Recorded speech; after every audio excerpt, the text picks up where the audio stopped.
Бизнес бастауға дейін негізі мен үйде жұмыссыз жатқан болатынмын. Табысым 0, әрине. Жүйесіз өмір.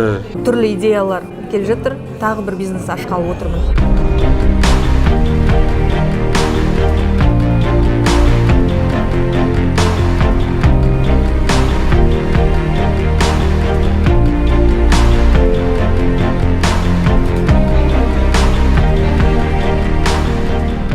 Есім Жүсіп Алтынбек Амырханұлы. Осы бизнес бастауға дейін балықпен айналысып келдім, балық саласында. Табысым орташа бағамен алғанда 250-300 мың орталығында болды.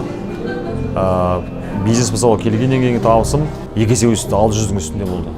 Менің аты жөнім Тұрсынбекова Бекжанар Әлімжанқызы. Бизнес бастауға дейін менің кәсібім болды. Табысым 250 мың. Бизнес бастаудан кейін 2 айда менің табысым 600-ге жуықтады. Аты жөнім Бәтима Сірелқызы. Ең алғашқы табысым 2 айдың ішінде 400 мыңнан асты. Менің есімім Данияр. Бизнес бастауға дейін негізі мен үйде жұмыссыз жатқан болатынмын. Табысым 0 болатын.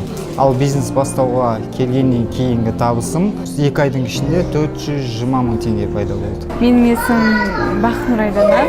Бизнес бастауға дейін мен оқуда болдым. Табысым 0, әрине. Бизнес бастау 2 айлық курстан кейін табысым 480 мыңға жетті.